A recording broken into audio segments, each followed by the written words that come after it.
baby. Ain't no mountain high, ain't no valley low, ain't no river wide enough, baby. If you need. We are finally back. The hiatus is over. The fans, wipe off your tears. The corner is back in action. I'm here again with the big cheese. How do you feel about being back, Cheeser? Feeling good. Feeling excited. Feeling excited just because it's Halloween. Trick or treat. You kids out there are getting treats, let me tell you, for the beans we are about to spill on today's show. I would say one factor of today's show, you guys probably know, one topic, that will be the first portion of the show. An actually live trade deadline. Cheese, can you name a better trade deadline in the NFL in recent history? I can't at all. Today was very exciting with a couple of huge pieces being moved around the league today, which we'll be getting into shortly. But yeah, it was very exciting, about as exciting as they've gotten in recent years. So, I would say the most accurate thing I saw on Twitter today was this meme of a repeated finger clicking F5. Because I was just refreshing. I'm like, give me more. Give me more trades. Oh, it was getting me going today.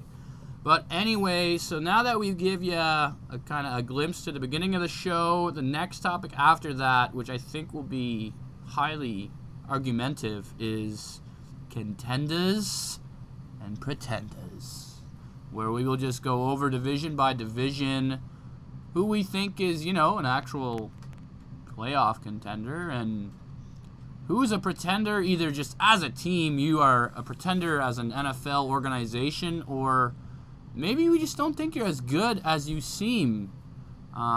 Hint, for me, one team did play as a pretender last night.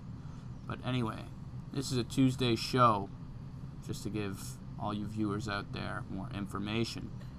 But let's move on to the big trades over the course of the weekend. And today, we will start with probably the least hype that went down in Chicago. Cheese, lay it down on them. What happened? Chicago got Dontrell Inman from the Chargers. This is a good move for both teams. Inman was kind of buried in their depth chart. Wasn't really seeing much time, and he's a pretty good receiver. Coming into Chicago, I think he starts at the top of the wide receiver list, seeing as they are completely depleted with any kind of receiving talents out there right now with Miller going down with that leg injury. So I think he comes in, he has a chance to make something happen and catch some balls in Chicago from Mitch. Good old Mitch. Yeah. Finally gets, a decent tight end that can catch the ball, and boom, helicopter to hospital. God. Did you watch live, or did you watch the play at all? Some people are grossed out by that stuff. Yeah, I saw it live. The first camera angle that they gave kind of doesn't look too bad. It looks almost like a little hyperextension, but then you get the one from the other side, and it looks awful. You see a noodle. Oh, You did. Yeah, you don't like that. Like, first Gordon Hayward, and then now Zach Miller. We wish you the best. I'm glad to hear you got to keep your leg. Yeah. There was some crazy arteries in his leg. Yeah, ruptured a major artery in his leg. They had to rush him to hospital. Like, not just a football issue. This is a life-changing event. So glad to hear that he's okay, and best wishes from the show. Yeah, we definitely wish nothing but a speedy recovery for Zach. But yeah, back on the Inman note, pretty tough to argue he's not the best receiver there, which is quite sad. Yep. Kendall Wright, you just haven't looked all that great. I want to say Kendall was the best receiver beforehand. Yeah. Like, I don't even know. You can't even argue. Like, who do they got? Like, who else they got? Like Bellamy and McBride. Yeah, McBride. Like, who are you and why are you catching touchdowns? Yeah. But that's okay, McBride. Great name. I got to give you that. Like, McBride, you probably did well in high school. But that's a topic for a different day. We'll move on to, okay. We're going to tell you the next 4 big trades, back to back to back to back, and then me and Cheese will go debate what we think are the 4 most impactful to this season. So there's 4 trades. I'm going to list 4 to 1 what I think is the most impactful. So 4th being least, and number 1 obviously being number 1. And you will do the same right after. So number 4, for this season, the least of impact was Jimmy G going to San Fran for a second-round pick. So Garoppolo, you were babied in New England. You got traded for a second-round pick. My reasoning for it being number 4 is, honestly, do you see Jimmy G going into San Francisco and making them go 8-8, making them go 6-10? No. They're still a bad football team. That's why I will rank them number 4. Number 3, I'm going to have to say Kelvin Benjamin. Yeah, I'd agree with you. Just because, don't get me wrong, steal. So Kelvin Benjamin was traded for, I believe, a 3rd in the next upcoming draft and a 5th or 7th in the 2019 draft. So I guess it really depends who you ask. Bills fans are probably going to be all over you saying that's the best trade of the deadline. And yeah, it was a great trade. But the number 2 for me will be Jay Ajayi going to the Eagles. Bam! Fly, Eagles, fly. Jay Ajayi for a 4th-round pick. Eagles probably picked up the phone and said, if that's all you want, we'll give it to you. Done. Sure. Yeah. And that leaves us with my most impactful trade would be Dwayne Brown going to the Seahawks. My reasoning for that is, although it might not be razzle-dazzle, this is a all-pro, Pro Bowl left tackle going to a team that I don't think has had a good tackle in the Russell Wilson era. That's for dang sure. And then what did you give up? I believe it was 2 picks again and Jeremy Lane. Yep. Jeremy Lane definitely hurts as a loss, but I just have to say Dwayne Brown is gonna. Huge. It's huge. He shouldn't be under duress. Yeah, it's And exactly what they need. This whole rumor of, well, it's not even a rumor because it's just look at the stats of Seahawks being better in the second half of the season. I can guarantee you this is just going to be nuts. Jimmy Graham and him, Russell Wilson look to have a connection. Brown can kind of keep them, more grounded. So we'll see what happens. Cheese, do you disagree anywhere? But give me your 4 through 1. No, I actually agree with you. Pick for pick. I agree with obviously Jimmy G going into San Fran. It's not going to be huge, but it's still a good trade. He wasn't doing much under Tom Brady, and as Brady has made it clear, he wants to keep playing until he's 45. So it's kind of funny. We all have to realize now that Tom Brady is the only quarterback on the New England roster right now, which is kind of funny. As of right now, do they they must have a second string ready for Sunday. I honestly think it could be Julian Edelman. Yeah, Julian Edelman. Yeah. But yeah, I agree. That comes in at 4. 3, same thing with Benjamin. Huge for Buffalo. Exactly what they needed. It gives Tyrod a legitimate wide receiver 1 now. Then, of course, Jay Ajayi goes into Philly. Possibly, a little headline I read before this podcast was it gives them the most bruising backfield in NFL, and I don't know who could argue that with those 2 weapons coming at you. And then number 1, Dwayne Brown. I think this puts if they already weren't a contender, they are now. They are now. Oh, they've been a contender for a while, let me tell you. So it was a fun trade deadline day. It was almost mirroring the NHL. You just wanted more news. Yep. And we, before I move on to a funny subject matter, I did want to add on to your Ajayi notes. Ajayi last year led the league in yards after contact. And all I'm going to say is if you have a 260-pound man at the goal line, LeGarrette Blount, that's tough to stop. But now when you have just pretty much a slimmed-down LeGarrette Blount with more skill going 20 to 20 on you, the Eagles, it's hard to just approach them if you're a defense when you think about it now. The running game was just such a like average at best on a given week when you're playing the Eagles. And now, yes, Jason Peters went down, but like there's still borderline elite to that offense. Like this could be one of the best offenses we see. Like I'm talking near Atlanta level of last year. Like Carson Wentz looks like a man possessed.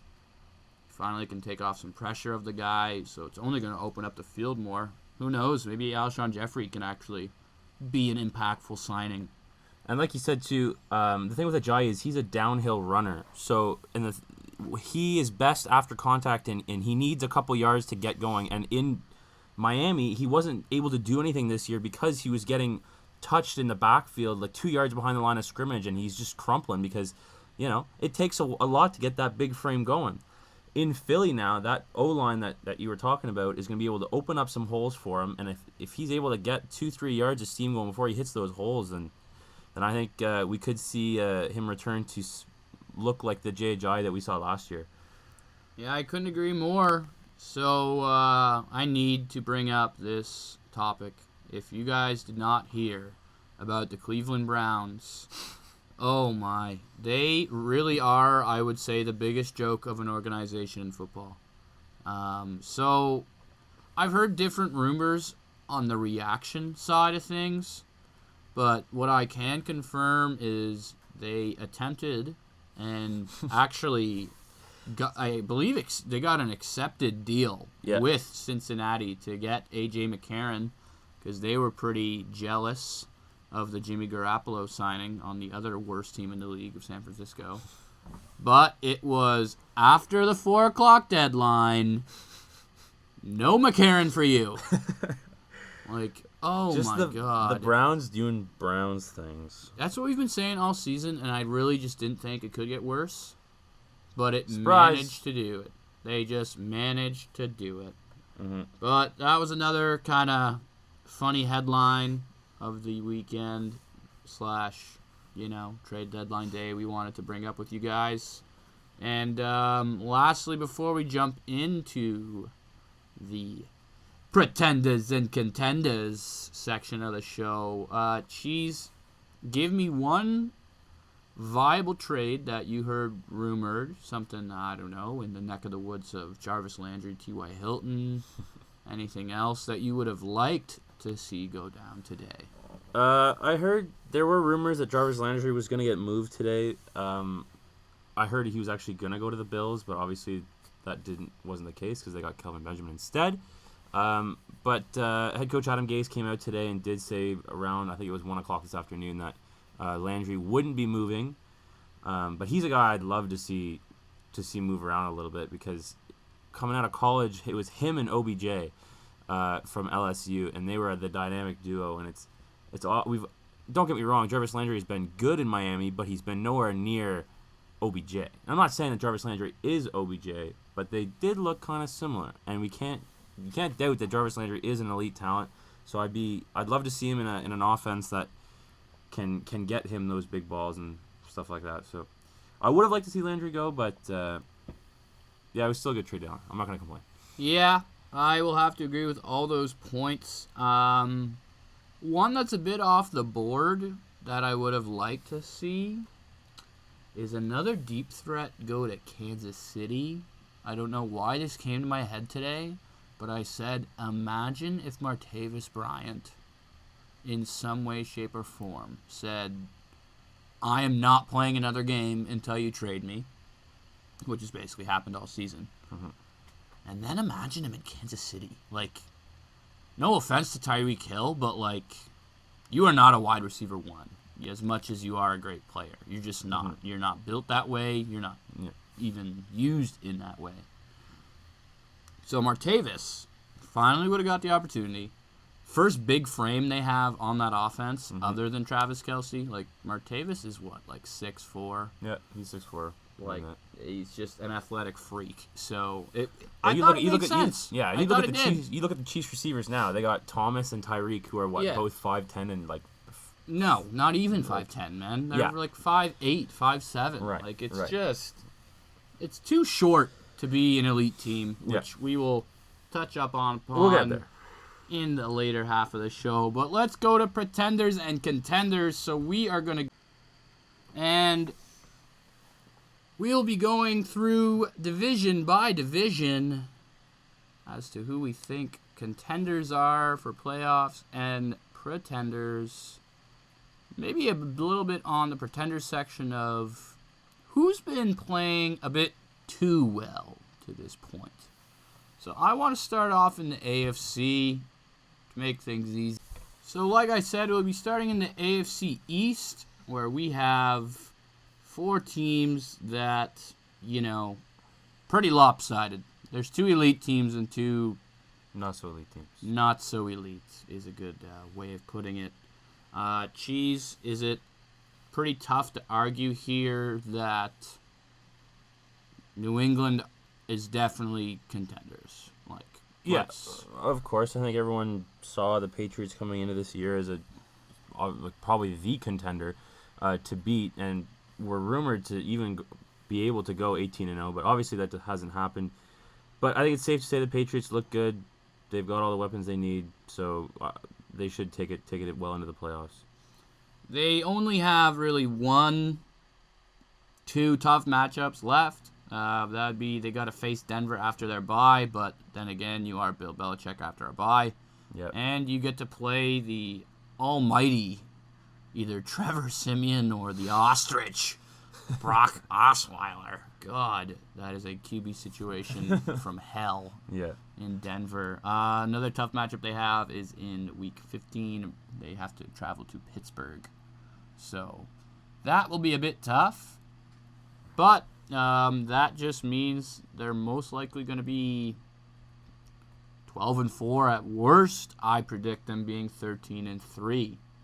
The next team I'll move on to, Miami Dolphins, who going into Thursday of last week I would have argued a contender. They were 4-2. It was their make or break game. It really was. They were playing your Ravens, Cheese, and simply they crumbled. Yeah, and that game itself was, if anyone thought the Ravens were anything other than pretenders in that game, you got to be kidding. That was essentially the Dolphins making the Ravens look good, going up, losing 40-0. Good God, on Thursday Night Football.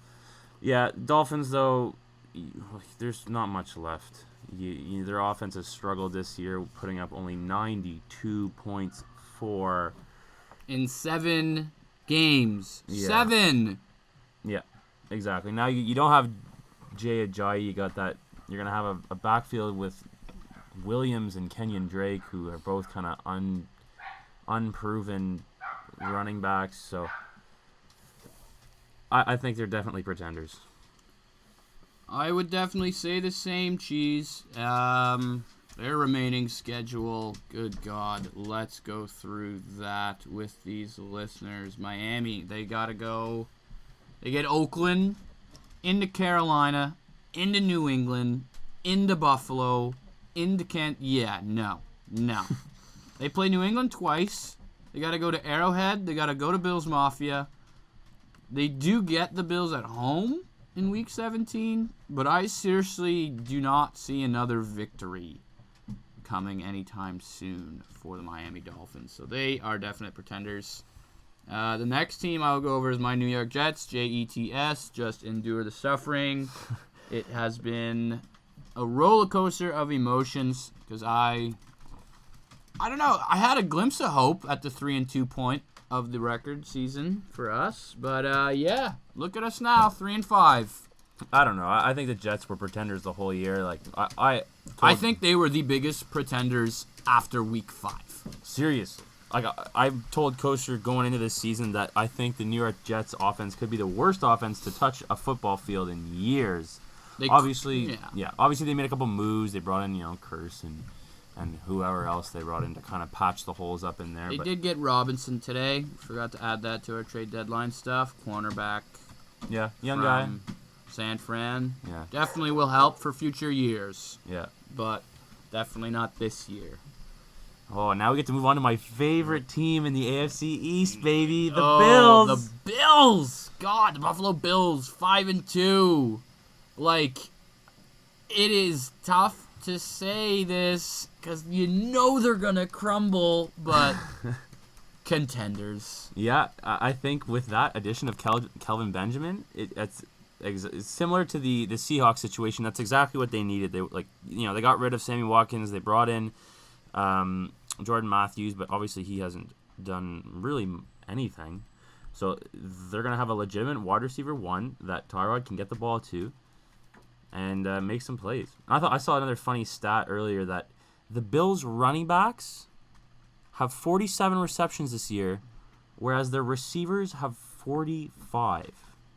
You heard that correctly, folks. So their running backs have literally caught more passes than their receivers, whose pretty much their sole job is to catch the ball. They literally get paid, like job description is Catch the ball. catch ball Yeah. from giant guy who's Yeah. usually throwing ball. Yeah. Anyway, their schedule, however, is a bit tougher than the person that would be cheering for Buffalo wants. So Yeah. when I say that, they got to go into New York, which this is just, it has a trap game written all over it. Yeah, on Thursday night too. Thursday night, short week. But I don't know. I just got a funny feeling they'll pull it off. If they can go back to Bills Mafia 6-2 and play the Saints at home. They're 4-0 at home this year. That's a little stat. That's an important little stat. Yeah. If they can beat the Saints, I think the Bills go to the playoffs every day, twice on Sundays. Because then they have Miami twice. They got Indy at home. But they do have to play New England twice. And they do have to play at Arrowhead. Yeah. So these next 3 weeks for the Bills, like, it's scary to say this. They could be 8-2. But they could very well not be. They could go 8-5. I really just wouldn't be surprised. They're not 8-5. They'll be 5-5. It's a big swing. So Bills fans, buckle up. Yeah. You are It's gonna be odd. literally the word contender, though. You are in a playoff position. You have an easier division than most. Come on, Mafia. We want to see you do it. Mm-hmm. Anyway, we'll move on to a more lackluster division, I guess, because I only really believe in one team in this division. That's the AFC North. We have, in my opinion, after watching what I've seen this season, they are my AFC favorites, the Pittsburgh Steelers, 6-2. The offense is starting to click. Le'Veon Bell has woken up. He has risen. He is getting 30-plus touches a game. And he might have not done as well as you wanted to last week, but that's why they have a marvelous defense. Yeah. And holy Toledo, they are looking good, ready to go. And we can't sleep on Juju. Yeah, Juju, like Juju. God damn, Juju, 97 yards, touchdown. Get me going if you have him in fantasy. So toss me the Juju. I love that. So Pittsburgh Steelers 6-2. When I go through their schedule here, is anything really creeping me out? So they got a bye. Then they're lucky enough to play the AFC South this year, so they get to play New England, Tennessee at home.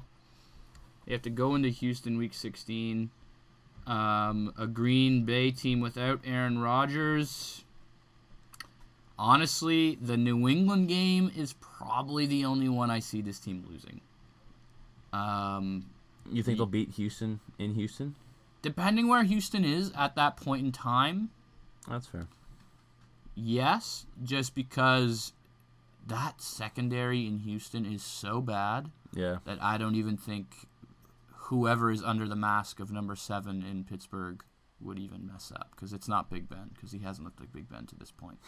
So, But yeah, I think other than those two games, let's say they lose both of those games, they still go 12-4. They're winning the division. Right. Contenders. Well, they're not facing any pressure from the Ravens, Bengals, or Browns anytime soon. So. Okay, Browns, let's spend 20 seconds at most.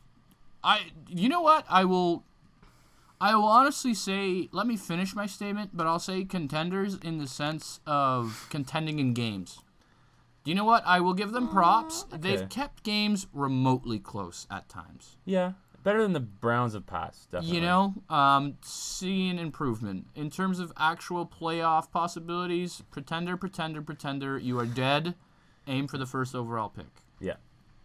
So, anything to add? No. No. No. I really didn't think so. Let's talk about your Ravens. They're 4-4 right now. They've yet to go on their bye. Do you think in some way that this whole defensive performance got them all fired up and Big Harbaugh has got this team, you know, ready for another playoff run? As much as I would love to, I don't. I don't think it's realistic. You don't believe in the hammer, Ryan Mallett?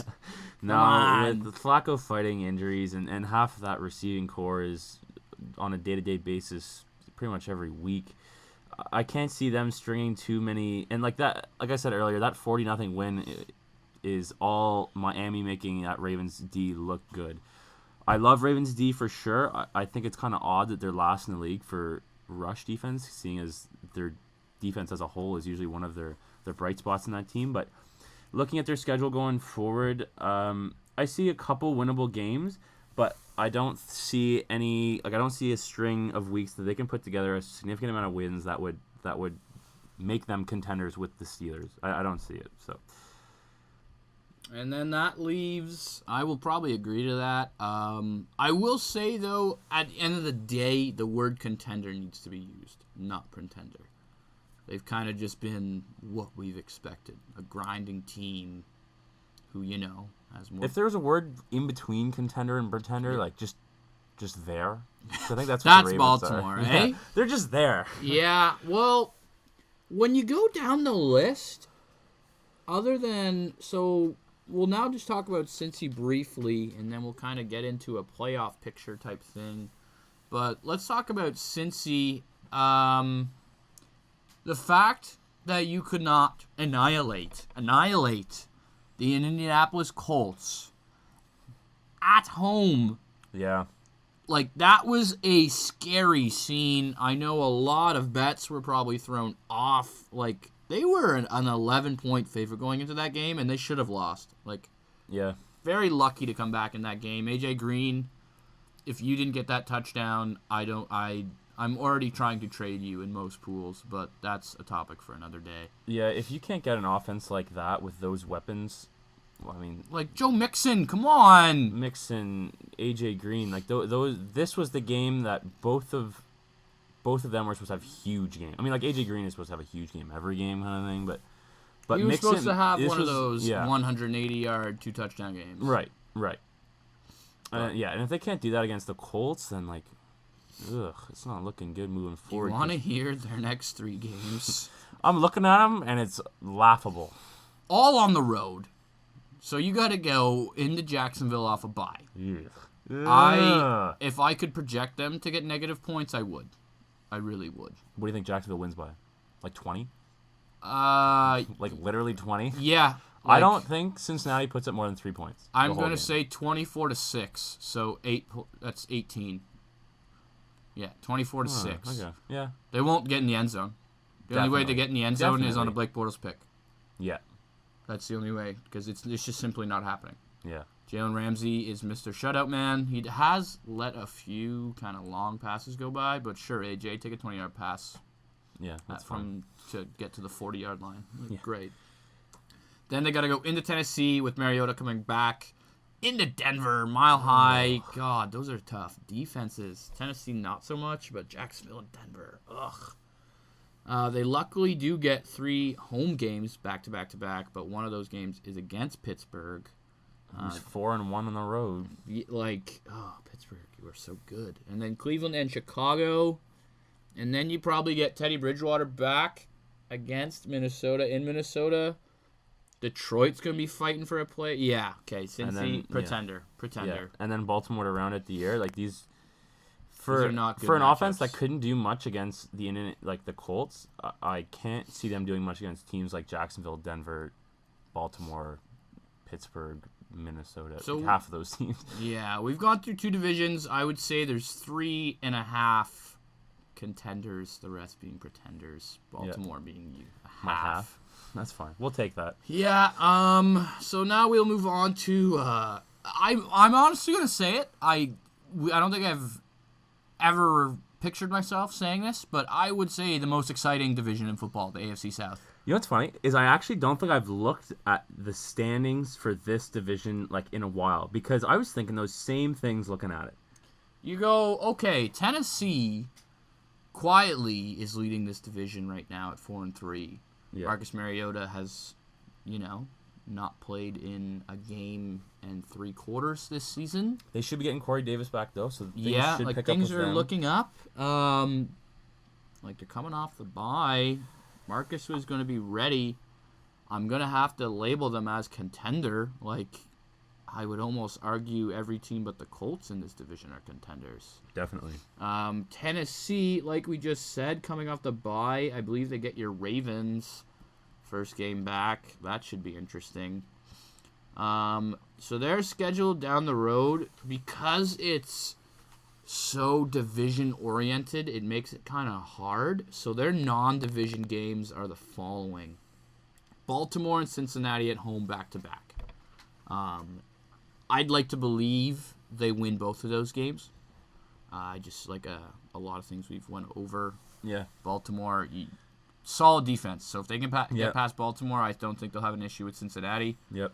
And then their other non-division games are against the NFC West, which is Arizona, San Fran, and LA Rams. Without Palmer, without DJ, they should be able to beat Arizona and San Francisco. Yeah, train wreck. So let's say and then LA Rams at home. I would like to see the health of everyone of both teams at that point. Mostly the Rams. I just got a weird feeling Goff or Gurley. One of them's going to go. But that will be a tough game to win. And then in their division, they got to play each team again once. 2 of them are at home. So, yeah, Tennessee, I could easily see you walking away with this division at like a miserable 9-7, like the AFC usually does. AFC South usually finishes. Now, do you think Tennessee will walk away with that division, though? No. Yeah. I've seen too looking much at it. firepower from the next team I would like to talk about, and it's the Houston Texans. Oh, I love the Texans. Okay, so in our hiatus, I said it 2 weeks ago, Deshaun Watson will be QB1 the rest of this year. For all those wanting to argue with me, watch the game tape of Seattle Seahawks. I will argue that, yes, they had a bye week. Yes, they probably prepped all week to beat that defense. And they came dang close, but wow, Deshaun Watson. The comments he's receiving from Richard Sherman saying this guy's going to be a top 5 quarterback in no time. But even- Russell Wilson said, sew it up, give him the Rookie of the Year. Yeah. And even legends like Kurt Warner, like people are saying, watch out for this kid. And what's so scary is that statement by his Clemson coach. If you pass on him, it's like passing on Michael Jordan. Yeah. LOL is what everyone said. But here he is. He is a team changer this year. Like, it's just messed up. Like, I've never seen anyone come into a team and completely change the offense. I think he has single-handedly revived DeAndre Hopkins' career. Yeah, I cannot argue that at all. And to this point, by only 1 point, is it one less game, though? It is one less game. Yeah, so they are currently the highest scoring team in the AFC in my eyes, because if they score over 21 points this weekend, they will be the highest scoring team. The fact that they put up that amount of points against Seattle. In Seattle! Oh. Yeah. So, definite contender on the Houston side. Now, let's go through their schedule, cheese. They get 13-point favorites this week because they're at home to the Colts. Oh, that should be a fun one. Yeah, so they also have to play the AFC West. They get Arizona and San Fran at home. Chalk 2 more dubs up. So we got a dub versus Indy, Arizona, San Fran. They play Indy again in Week 17 too, so that should probably another dub just because even if Andrew Luck's going to be healthy, he's not playing. No. So Definitely right off not. Andrew Luck, right off the Colts. It will come down to these games in between. So in Week 10, they got the Rams in L.A. I think they can do that. They could, but I don't write off those Rams. Baltimore, I think they should be able to.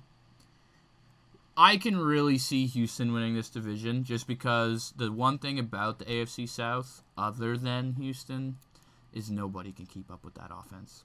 Like, I don't envision a scenario where if Houston were to score 35, another AFC South team can also do that. Well, it's funny because you've got the tale of two sides here. You have the Texans, who are a crazy offensive oriented team with 215 points for this season. And then you have the Jaguars, who are the complete opposite, that are that shutdown defense that doesn't let anyone score any points, which is why they win games. Only 110 points against the Jaguars so far. It's interesting in this division to see two polar opposites kind of battling it out. And I don't think anyone predicted that. Like, No. I think we all thought, okay, on paper, AFC-wise, Jaguars have the best D, but Houston still is the best D coming into the season. Yeah. And then J.J. Watt goes down. Clowney gets Merciless. in, merciless. And the injuries just kept going on and on and on. And now it's like, okay, if our defense sucks, I guess we got to wake up the offense. Deshaun, you're in. Yeah. And all of a sudden, a WWE tag later from, God, I even forget who it was for the original. Who was starting in Houston at the beginning of the season? They're like, yeah, Tom that long. Savage. Oh, the Savage. Can you guys remember that this is a real fact that this year in the NFL, Tom Savage started over Deshaun Watson? He played. Yeah. He played. Yeah. Like in week 1, you probably would have said, yeah, for sure, Deshaun's a rookie. And maybe even after his first game, Deshaun Watson, didn't look that hype. But now, rookie of the year for sure. MVP, question mark? Could be. We'll talk about it later in the weeks to come. Yeah. Because Carson Wentz is kind of walking away with that. Oh, jeez. Can't be sleeping on Carson. But we will keep going. So we've went over Tennessee. We've went over Jacksonville. Just kidding. Jags. Let's talk about the best pass defense. What's weird is you can argue they have cornerback 1 and 2 in the league. I think they definitely have 1. I don't think I'd put... I don't know. I don't think I'd say AJ Bouye is better than, Sherman and Peterson. Peterson, Peters. I'm still a big fan of Talib. Lattimore. Yeah. The rookie. Yeah. He's shutting down people, man. So... Yeah. But definitely the best 1-2 combo. I think they've dethroned the Harris-Talib combo there. Mm-hmm. But Jacksonville, God, your defense is scary. And you managed to make Blake Bortles look good before the bye. Yeah. Like, what? How much cocaine did the Jacksonville Jaguars do going into that bye? Because I'm telling you, pretty close to Miami. That's all I'm saying. So they were pretty fired up. Anyway, Jacksonville down the stretch. They have, it appears... They look pretty good. Wow. You know what's weird? Is I think they're winning their next 5 games. They have Cincinnati definitely. at home. LA at home. Chargers at home. On the road against who? Cleveland. Doesn't matter. Dub. Arizona. In Arizona, but Stanton, good luck, buddy. Yeah. And then at home to the Colts? Like, this is a 9-3 Jaguars team I'm talking about. It's going into week 14, by the way. This is insane. Contenders beyond belief. Definitely. And then they play Seattle, Houston, but then they finish off the year with San Fran. And Tennessee. Like, Tennessee, don't get me wrong. The only way I see them winning that game, Tennessee, is if they've already clinched. This would be Jacksonville. So, I don't know. It's tough to say. I think it's going to be a 2-horse race for the division. Yeah, I agree. Between Houston and Jacksonville. But I'm, coming into this show, I was leaning Jacksonville. And after kind of reconfirming with this schedule... Jacksonville's got this. Jacksonville Jaguars are going to the playoffs and getting a home game in the playoffs. Like, wow. Yeah. That doesn't fire you up. I don't know what will. I don't think many people were going to be able to make that prediction this beginning of the year. I will say 40 seconds max for the Indianapolis Colts. R.I.P. T.Y. Hilton's fantasy owners. Yeah. I'm in that boat. Like, Kobe Brissett. Why do you love Doyle this much? Like, I want to know why this guy gets so many bloody targets. Like, I know you're not the best deep passer, but, like, this is T.Y. Hilton, man. This is a game changer. He can blow a game open single-handedly. Yeah. But that defense has been atrocious. 246 points against. They I think are that leads worst the league. in the AFC by a mile, and, yeah, they are most points against in the league. One can argue that points against aren't the best stat to measure a defense. No, you're right. But I will say this, having a net point ratio of negative 104 should tell you how good they are. Okay? So I look at their remaining schedule. Do I see anything achievable? No. No. I seriously think they could finish 2-14. At Houston, no. Pittsburgh at home, no. Bye. Bye. Yeah, whatever. Tennessee. Tennessee at home, maybe. Sure, we'll give them a maybe. Maybe. Then at The word maybe. Yeah. Oh God. Then the next 5 at Jacksonville, no. At Buffalo, no. They get Denver at home, but who cares? Still Denver. Then they're in Baltimore. And then Houston's going to be hungry. They And probably then, won't be. Yeah, okay.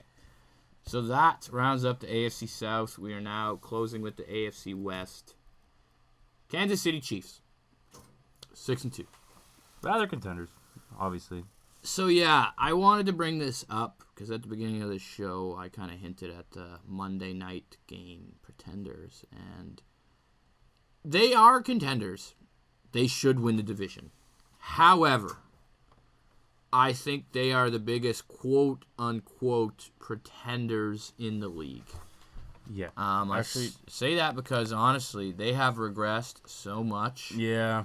Like, they do not look like the team they were in their first 3 weeks. Yeah, like the first 3 weeks, they look great.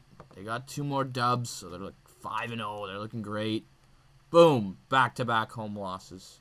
You knew they weren't going to have a third one. You just knew it, even though Denver needed that W. But, man, their defense sucks. Like, I honestly think that defense sucks. Like, Trevor Siemian kind of kept that game, like, at an achievable win rate in the second half. Like, you take away Marcus Peters, and no one in that secondary can cover a fly. No, you're right. So, they got to get that pass rush back going quick, or else teams are going to take advantage. Like, look at Oakland. Oakland struggling on offense all season. Boom. Puts up 31. They don't have the easiest schedule down the stretch either. They have a couple, like, they get Miami at home. They play the Giants and the Jets, who they should both win. They get both New Yorks. Lucky Ducks. But then they play Buffalo, Oakland, LA, and then Denver. Oh, and Dallas. Like, all these teams are going to be hungry, and I don't know if KC is playing like they're playing right now. I don't know if it's going to be enough. So I will say for the rest of the year, I think it is reasonable to say they go 500. And that's okay. That's what they need to do. They need to go 500 in these last couple weeks. The 4 wins, let's say 4 max, I believe they'll beat both New York teams despite being on the road. Miami, so that's 3 and 4 at worst. Yeah, I'll leave it right there. Maybe even Oakland at home. Oakland got lucky when they got to beat them on it was the Thursday. Yeah, you don't gotta remind me about that game. Oh yeah, Cheese had a healthy size bet on that game. But anyway, yeah, definite contenders in terms of playoffs. Will I go to say they'll do well in playoffs? I'm gonna give that a big fat no. No, I think they're out first round. Yeah, doesn't matter who they play. Yeah, Yeah, I completely agree with you. And I honestly hope they finish third in terms of the AFC, just so they'll play the last wildcard team. And they lose to the last and wildcard they team? lose to the last wildcard team. Yep. And then that's where I think Pittsburgh or New England gets basically an easy bye to the championship. So let's go over the rest of this division. I'll come right out and say it. I simply don't think any of these teams are going to make the playoffs. That would be between Denver, Chargers, and Oakland. Sad to see the Chargers started the season the way they did, because I really had high hopes for them. In my opinion, they are the most well-rounded team in that division other than Kansas City. They have a pretty decent secondary, a great pass rush. Yeah. Great pass rush. Yeah. Like Houston Texan of last year. Pass rush. I'd even say they're better, because Houston hasn't really had a healthy J.J. Watt in a while. But that is true. But then, Melvin Gordon's your running back. He's not great. Don't get me wrong, but he's a bell cow guy. He's gonna perform. Gonna give him the ball a lot. Eventually, he will wear defenses down. That's what he does. It's Melvin Gordon. And then your wide receiver corpse, pretty decent. You got Keenan. You got Benjamin making big plays. Tyrell Williams finally woke up. Mike Williams is coming. Hunter Henry. Were you saying the Chargers are the most well-rounded team, or the Broncos? I would say the Chargers. Other than the Chiefs. Yeah. You said Broncos. Yeah, my apologies. Yeah, definitely the Chargers. Yeah, Broncos. No, I completely agree with you. But the one problem I have with these Chargers is their schedule. That's what I was gonna say. Is I think if they can, they look like they're kind of heating up. They could put something together, but that schedule is just. So they have to tough. go. Let's go their road games, because that's where basically it's tough. They have to play in Jacksonville after a bye, in Dallas, in Kansas City, and then they get the Jets. So the Jets is kind of easy. But their remaining after that is really achievable. Buffalo at home, at that point in time, will be a coin toss. You get it? Coin toss? Anyway. Cleveland at home, Washington at home, Oakland at home. I think they can win all those games fairly easily. But the problem with the Chargers is because you've dug a hole. You can't go 500. Right. You can't. Right. You literally have to win. What? You got to go 6-2 down the stretch to have a shot at 9-7. Yeah. And I think it's just too much at this point in the season. And they had those close games again. God, the Kings of within 3 points. They are the Kings. But anyway, so that kind of, I will say the word contender, but they just won't cut it. You want to talk about Denver or Oakland next, Cheese? Let's go Denver. Denver. Okay, first of all, who's your quarterback? We don't know. Yeah, Simeon's looked bad. Paxton Lynch shouldn't touch the field. He couldn't even handle preseason and looked awful. You got Big Brock back there, but do you want to put him in? Do you? I thought this at a trade deadline day. I thought Denver could look around for a quarterback, but it didn't happen. So I guess they're just gonna have to go with what they got. But that quarterback situation is killing their offense. Yep, I would completely agree with that one.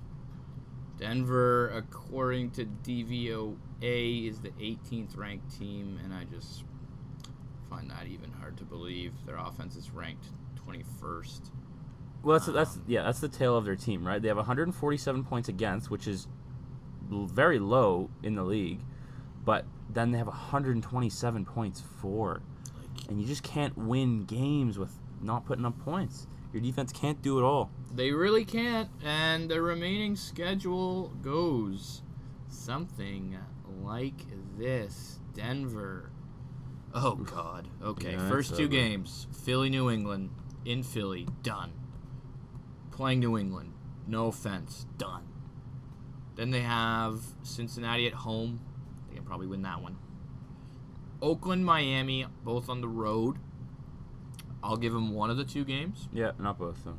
Not both. No, not on the road. Those are two.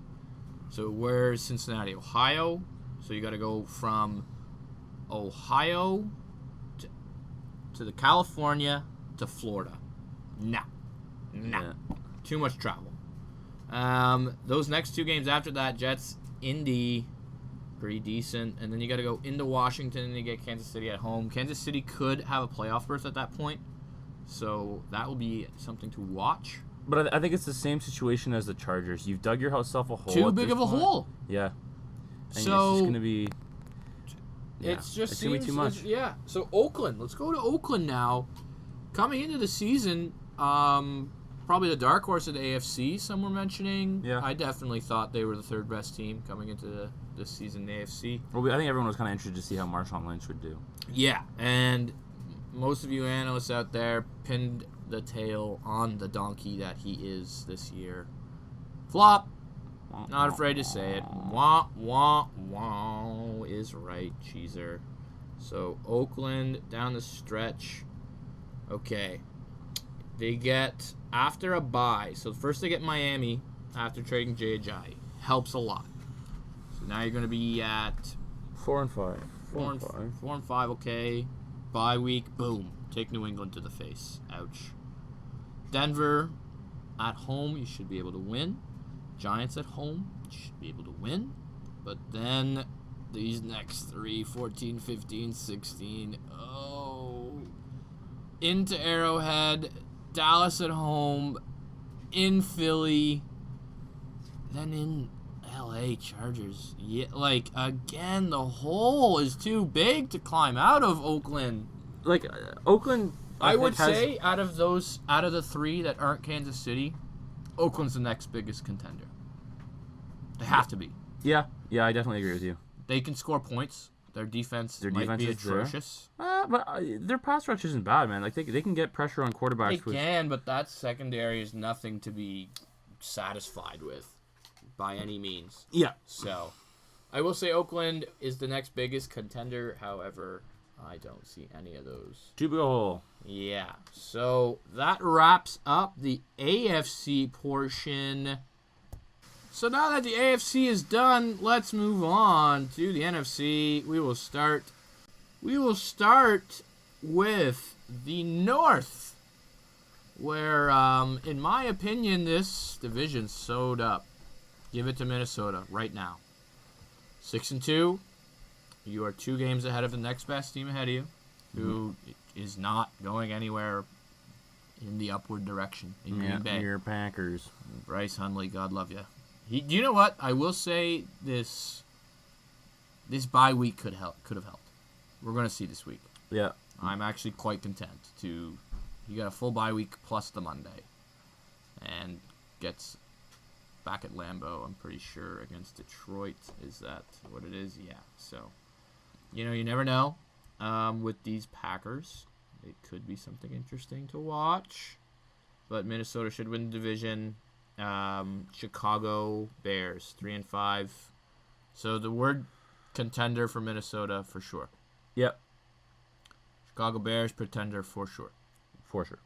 Like Mitchell Trubisky, you need to either A, get a new playbook, or B, get a new playbook, because they are not letting you throw the ball. Yeah, I think he definitely needs another year to either figure out that playbook or get a new one. Yeah. Because I was very surprised. He looked really good in the preseason, and I thought he would gel well with this team, but I guess over the course of the season, lots happened with the Chicago Bears. Injury. Oh, God. So I think it's hard to salvage a season, and so, yeah, definitely pretenders. The Lions? The Lions, yeah. There's an interesting team because they did make the playoffs last year, and, they got a chance this year. And the thing is their schedule isn't horrible. Like, they get Chicago twice. Yeah. Should win. They get Cleveland at home. Should win. Yeah. And they get Green Bay twice, which at this point, I want to say they're going to win both. I think they could, yeah. Like Bryce Hundley, The thing is about Green Bay is their defense is slowly getting healthier and healthier, so they kind of scare me. Yeah, but I can't see the Detroit Lions making that big of a push. No. The problem they have is Minnesota. They only have to play them once. But Yeah, you know Paul. what? Actually, I will say contender for Detroit. I could see a 9-7 finish. I could see Sneaking in last minute. Yeah. That's what they did last year, right? It was Matt Stafford and his friggin' fourth quarter comebacks. It's what he's a king of, Yeah. and he didn't do a horrible job against Pittsburgh. He just had red zone efficiency was 0. Yeah. Sorry. I don't know. I think I'll have to agree to disagree. I think the Lions are pretenders, but Okay, we'll see. I can see him winning a couple games. I'll tell you this much: the Packers are definite pretenders. Definitely. Yeah, I think we can all With agree Bryce there. Hundley, pretenders. Yeah. So let's go just check their schedule, see how achievable. They get Chicago, Cleveland, but they gotta play Pittsburgh, in Carolina. They gotta play Minnesota. So let's say best case Ontario, they go 500. Is it enough? No. No. New. Well, if they go 4-3, that puts them. Well, how many games have they played? They've only had 7, so they get 8 more games. 4-4. Yeah, no. Yeah, no. Green Bay. I'm really trying to make a case because I really like. You just can't. There's talent there. Aaron Jones is looking good. Jordy Nelson is still Jordy Nelson. He just doesn't have Aaron Rodgers. So, I want to give Bryce Hundley some credit, but, buddy, until you prove it to me, pretender. So, there's only one contender, and scary to say, but they might be the best team other than the Eagles in the NFC right now. Teddy Bridgewater's coming back. Watch out. Minnesota. Watch out. I would put Seattle over them.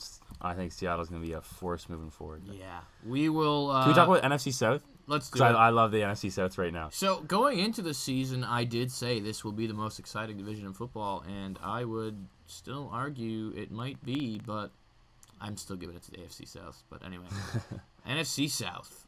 Okay, Cheese. Who do you want to start with?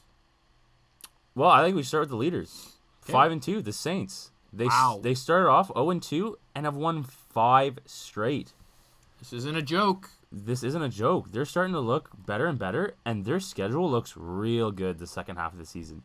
Let's not also forget that the Saints' defense is actually looking, I don't know, decent. Good. Yeah. Good. The secondary, good. Yeah. Your problem is, the front 7, I would say, is more of an issue for them right now. Definitely, but I think their front 7, people were thought they would be atrocious this year, but They've been, below average, which is pretty decent. Yeah, which is all you really need. And then, New Orleans is actually, in my opinion, shifting now rather than air attack to the ground game.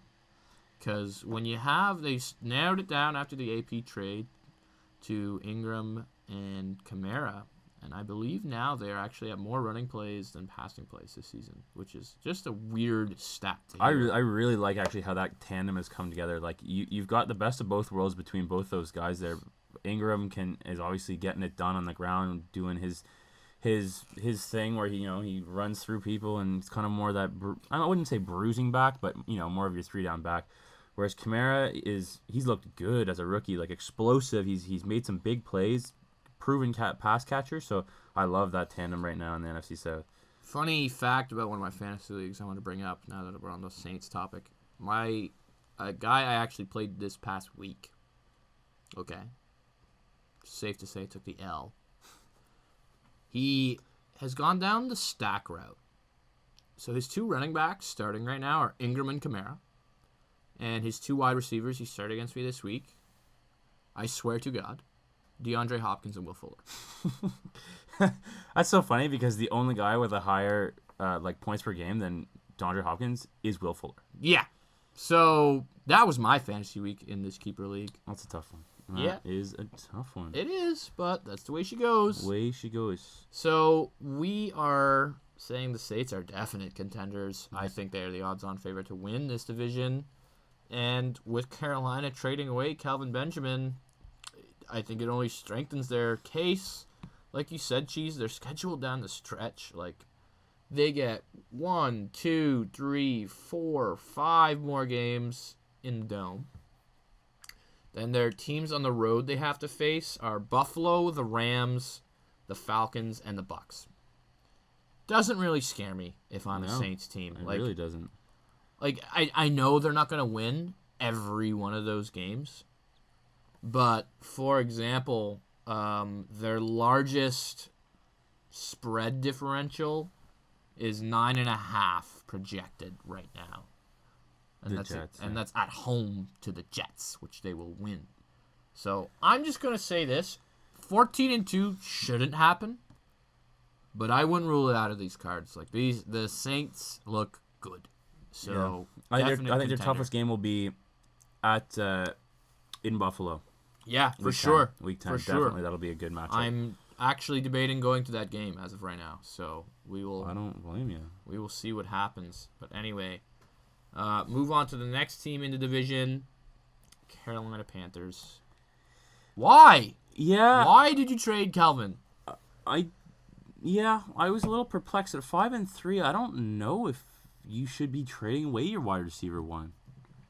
Like really, he's at a all. top 10 wide receiver right now. I kind of understand it from a certain standpoint, like more of a business. Like the Calvin Benjamin is nearing the end of his contract, and they're gonna either have to pay him. They have to pay him, I think, $8 million next year, and then at that point they're gonna either have to trade him again or sign him to a long-term deal. And I don't think that makes sense in Carolina, especially with him and Funches, because like honestly they're kind of the same guy. Benjamin is 6'5", like 240. Funches is 6'4", 230. Maybe Benjamin's got a little more experience in the league, but I think Benjamin, he plays the X receiver position in Carolina as well, and I think they found out, like Funches, he played mostly X in college, and he's best at that position, so I think it makes sense because they do need a true deep threat that can stretch out the field, but was now the right time at 5-3? I don't know. I don't think I will say the word pretender. I don't think they can pull it off. Like, unless in some stretch of the imagination they can, really pull up their offensive game. I think their defense has actually looked better than planned to this point. Their secondary hasn't been as atrocious as I thought it would have been. And their schedule isn't bad. Like, they can win. Like, it's Atlanta, Miami, bye, Jets, Saints, Minnesota, Green Bay, Tampa, Atlanta. It's like, they could win their next 3 games. They could. Yeah. And that would put them at 8-3. So, I will definitely I'll say contender, but not my favorite. Yeah, I don't think they can. I think they're kind of pretenders at this point without Kevin Benjamin. I just don't. I think they've been a contender to this point in the season, but when you lose your wide receiver one, I just don't see. We will have to see what happens after this week, but I will say this: when you look at the rest of the NFC playoff picture, honestly, they could slip in as that second wildcard spot. Yeah. Like, it's going to come down to, in my opinion, Dallas, Rams, and them for the second spot. So, next, Falcons, 28-3, 28-3. 28-3. That's basically been their story this season. Collapse. It's a Super Bowl hangover like no other for Matt Ryan. Yeah, and I don't like their schedule moving forward either. At all. Yeah. At all. Yeah, they have too many division games left, and they simply just... Their non-division games are tough. Like Minnesota, Seattle, Dallas. That's it. All the rest are division games. Like, that is going to be tough for this Falcon team. Yeah, including 2 against Carolina and then 1 at New Orleans. The only thing that I will say is going for this team is at the end of the day, if somehow the Matt Ryan psyche can get on relative point. Well, yeah, that's the thing with they can explode. They have the weapons. Like it's there. Yeah, it is there. There's not too many weak points in that team, but it's just they haven't really played together as a team so far this year. So yeah. I don't think they'll be able to do it. Matt Ryan's got the yips again. So I will say contender. I was gonna say they were stronger than Carolina, but I just can't. Like Carolina, probably stronger contender for me. Right. I think they go into Carolina. They have Dallas at home, and then they're at Seattle. This game, I think if they go winner of that game has a chance at playoffs this week. Yeah, that's what I was gonna say. And I think they need to go. I want to say they need to win 2 or 3 out of the next 4 games. Yep, I would completely agree with that one. Or else, c'est fini. And then let's talk about this last team who, probably NFL's biggest disappointment team This year, number 1 and 2 are the Bucks are 1, the Raiders are 2 for me. Yeah. The Bucks didn't Like, make sense. it It still doesn't make sense. Well, the defensive injuries is rule number 1. Right. Let's not kid anyone here. The Bucks got still like flagged. a 4-game losing streak, 0-3 away. Like, Not good. Not good at all. Their schedule down the stretch. They get the Jets in Miami, 2 very winnable games. Green Bay at Lambeau. That is not easy for anyone, despite it being Bryce Hundley. And other than that, every other game looks like it's going to be tough to win. Mm-hmm. Very tough to win. So, because of the start, pretender. yeah, Sorry, Tampa. I really did like you coming in. 2-5. You can't. I will say this, though. Mike Evans still will be a viable and valuable fantasy playoff receiver to have. So, Yeah, you shouldn't be sitting him really ever. Yeah. So let's move on to what do I want to end with, basically? Let's talk about the NFC East. Okay. Start from the bottom. Giants 1-6. Pretender. Done. See ya. Injury plagued. Like, I hope you come last so you get a better pick for next year. yeah. That's how I feel about your team. I still like Eli Manning. Do they have an achievable win left? Let's go check here. New York. San Francisco. And Arizona. that's- Maybe. I don't think In Arizona. No. I Okay. don't. Yeah, I don't think it could beat Arizona. 2-14. Write it down. Put it in the paper. Yeah. Next. Redskins. 3-4. No. I don't think they can do it.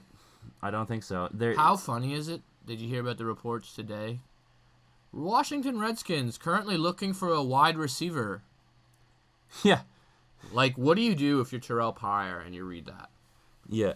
Like, come on. Like, Terrell Pryor was a huge disappointment this year. Like, and I don't even know what the problem is because he's not getting targets. Let's start with that. Like, yeah maybe he's running really bad routes.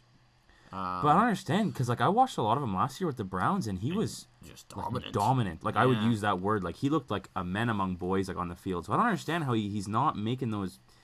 Well, I mean, obviously he's not getting targets, but I don't know why. Crowder finally woke up this week, so Yeah. there's one bright spot. And then Chris Thompson's just doing Chris Thompson things. Right. But Crowder's not going to be your wide receiver 1. No. Like no. he should. He's your really great should- slot guy. Yeah, he shouldn't leave the slot. So, Redskins down the stretch. Let's see if they got an easy schedule at least. You know what? It's actually not that bad. They get the Giants twice, so rack up 2 dubs. The rest, aren't not great. the best. Like at Seattle, at New Orleans, at Dallas, Yeah, okay. and then Denver at home. Pretender, you started 3-4 isn't a bad spot to be in, but I can tell you for free it ain't a good one. Yep. So, This is where it gets interesting. I know because. So we're doing the show on Tuesday. Zeke Elliott's 6-game suspension is currently in play. Yeah. I believe by tomorrow at 7 p.m.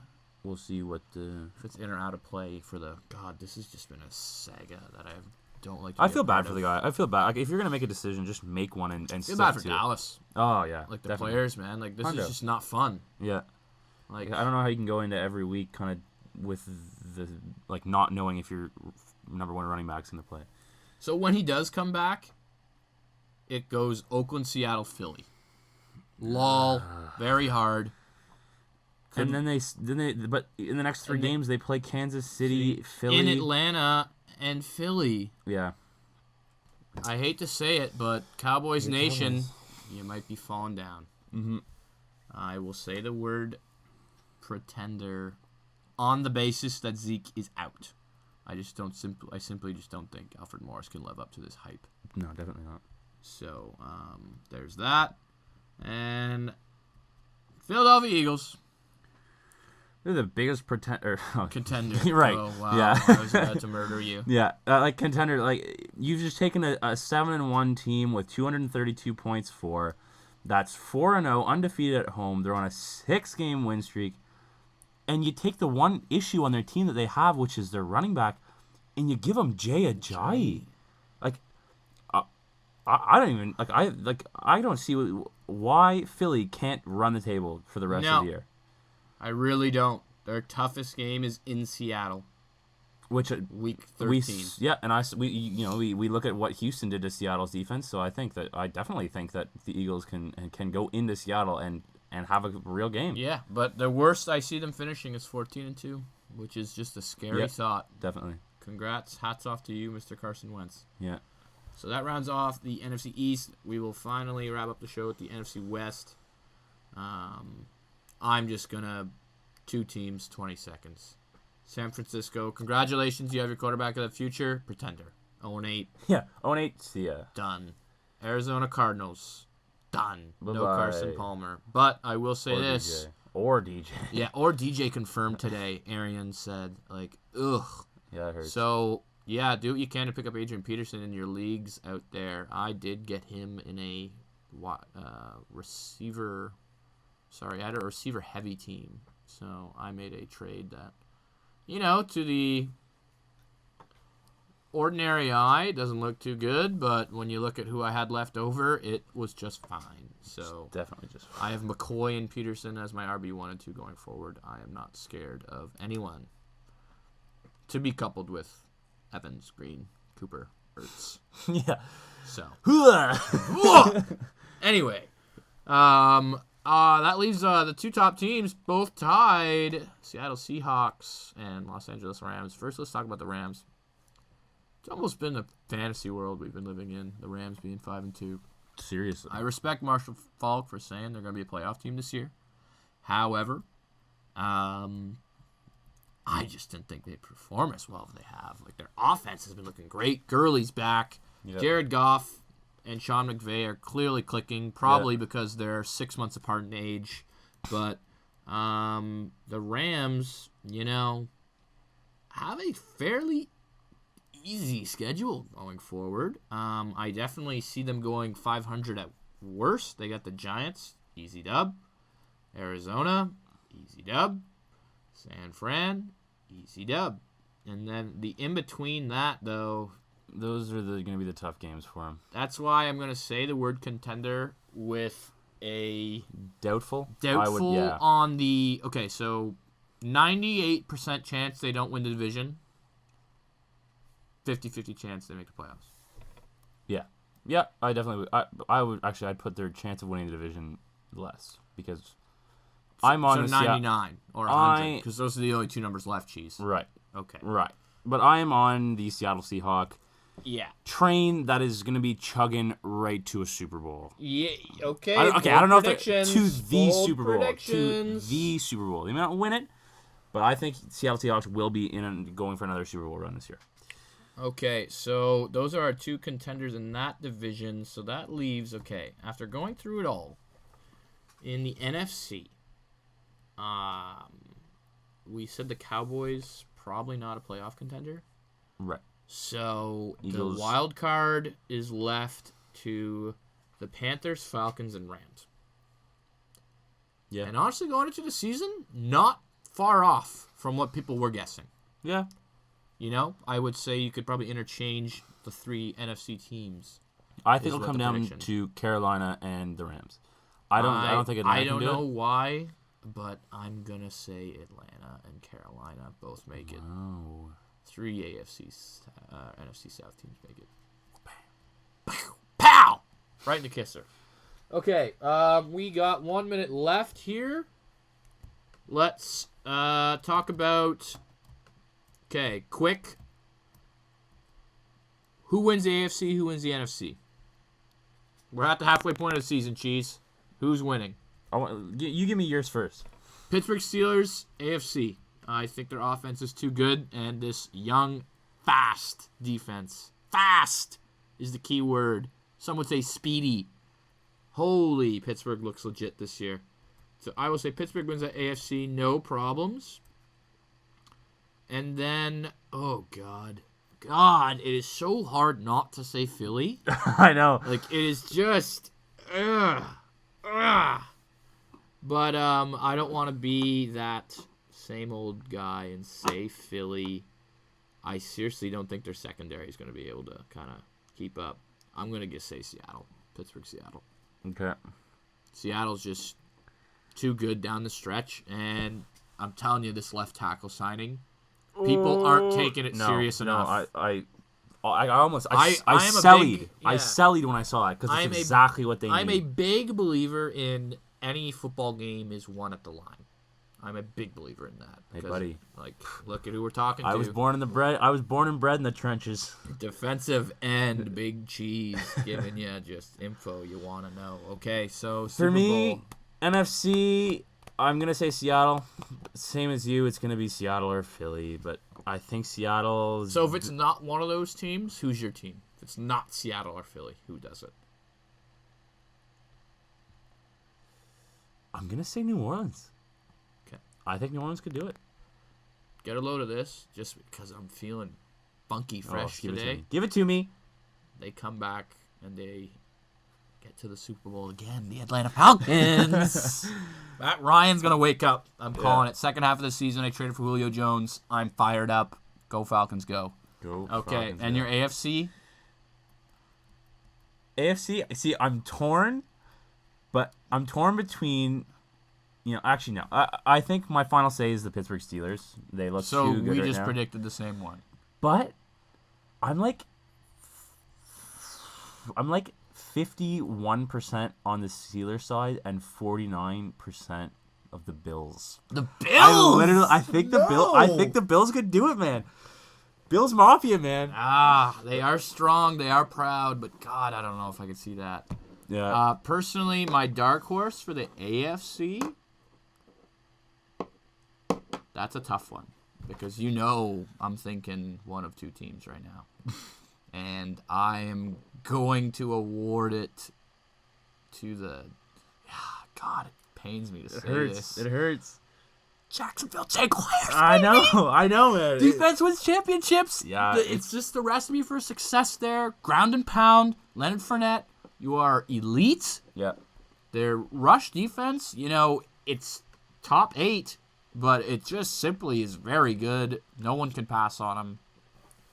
Blake Bortles, you got to play half decent, buddy. Half. That's all you need. Mark Sanchez, in his first 2 playoff opportunities with the Jets, did go 6-2. He got to the AFC Championship. I did not know that. Twice. So that proves that defense can get you places, Blake. I believe in you. So, I think that's just going to wrap it up for Coach's Corner. God, that felt good to be back. Feels good. I hope you enjoyed this. We stretched this one out a bit because we just got too fired up, but that's what we do here at the corner. It's been a while. When you haven't... never mind. We won't talk about that. Have a good week, folks. We're going to skate to one song only. Yeah, shit, motherfuckers wanna find me.